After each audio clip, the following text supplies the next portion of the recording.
Hey, I'm Josh Smith from Northlane, and today I'm going to give you a look at my brand new signature Jackson Soloist model.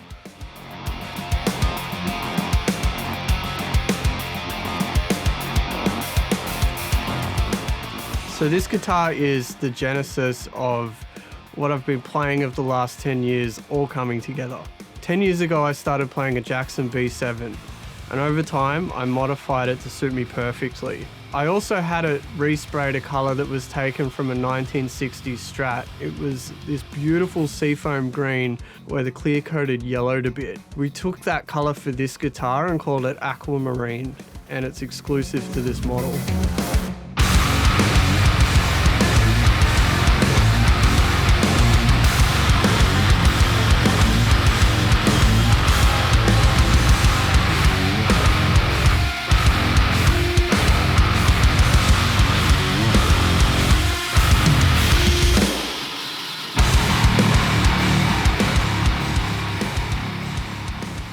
It was really important to me that my new Jackson signature guitar was offered as a Pro Series.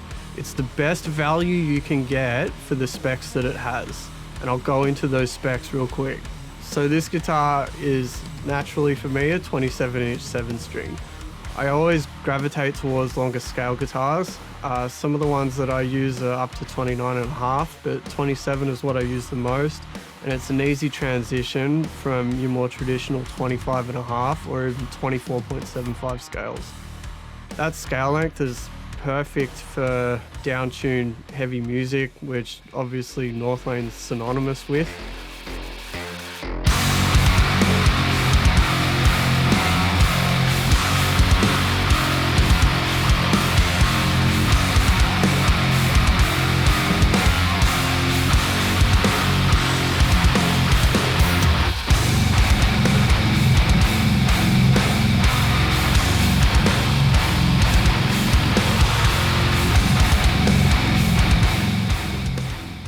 This guitar is built with a neck-through construction. It has a caramelized maple neck with graphite reinforcements and older body wings.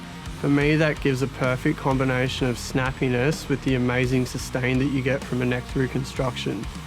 It has an ebony fretboard with 24 frets, and really importantly for me, it has loom inlay side dots. For playing on a dark stage, having loom inlays there are essential because I can always see where I am on the fretboard.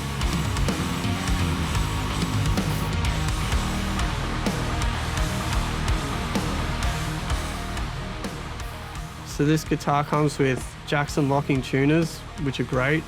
I've been playing this one live for quite some time now, making sure that it works perfectly for me on the road. And for me, having locking tuners is essential.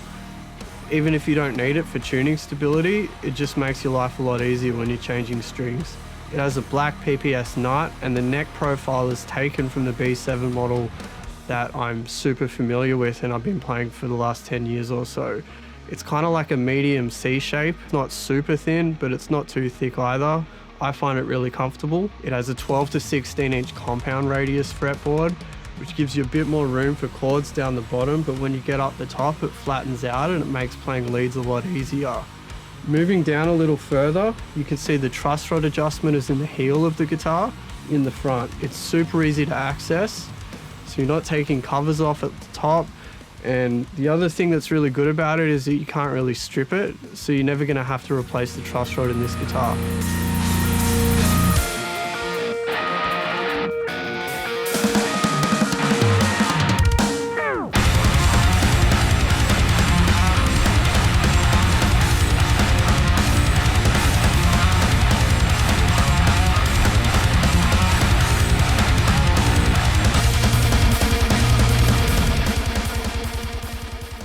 I've been using older guitars for quite some time because they just kind of sit in the middle of everything.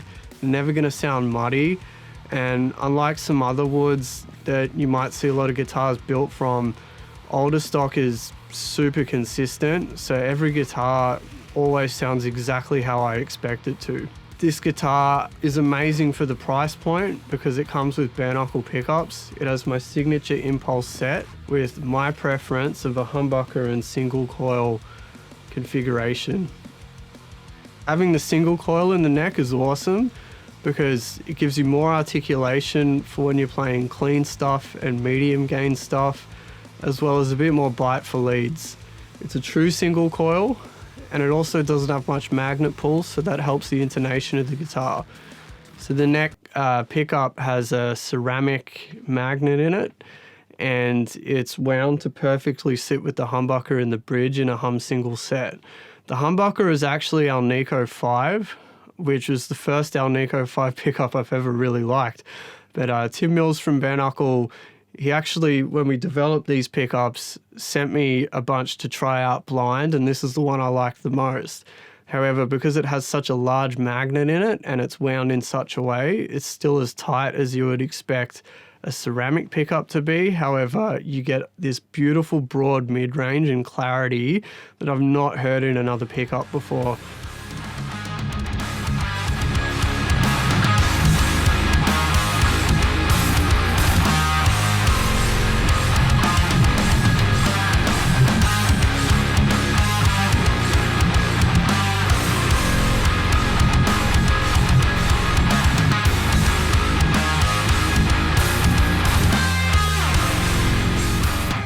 And obviously, as these are my pickups, they've pretty much been developed from the ground up to suit the guitar that they're in. A unique thing about this guitar is that it uses a dual volume setup. So I have a 250K pot for the neck pickup and a 500K for the bridge pickup. So they're optimized to the type of pickup they're connected to. And then they're mated to a 3-way blade switch, but it's not that simple. You have the bridge pickup there, the neck pickup there as you'd expect, but in the middle position you get the inner coil of the bridge pickup with the neck, which is hum cancelling. There's another trick as well though. If you have it in this position and you roll back the neck volume, it actually gives you just the inner coil of the bridge pickup, so you have 4 voicings from a 3-way switch, which is pretty cool. Finally getting to the bridge of this guitar, I've been using Evertune for over 10 years now. For me, it's essential. In the studio, it makes everything a lot faster because everything's perfectly in tune. What a lot of people don't tell you is it also improves the intonation of the guitar, so chords never sound funny, everything always sounds great. When you're tuning super low, intonation is key. So, for me, I just can't live without it. So naturally, my signature guitar had to have an Evertune bridge. Like, I play these guitars all around the world. I don't even have a tuner on my pedal board anymore. They just work. And I pulled guitars out of, vaults that I've been storing in Europe that haven't been touched for a year. And, obviously Jacksons are super stable. The necks don't really move on them, but the most insane thing about them is you pull these guitars out and the strings are all rusted and they're covered in dust, but you hit a chord and it's still perfectly in tune from last time I played it.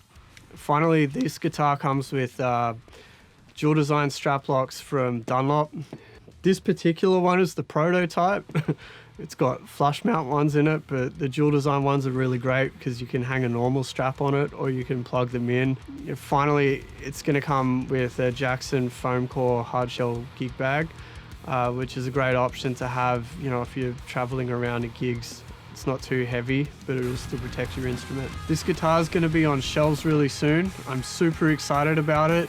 There's nothing like it out there. It looks incredibly unique. It sounds unique. The specs are one of a kind, and it's incredible value for what you get. To order yours, speak to your nearest local Jackson dealer.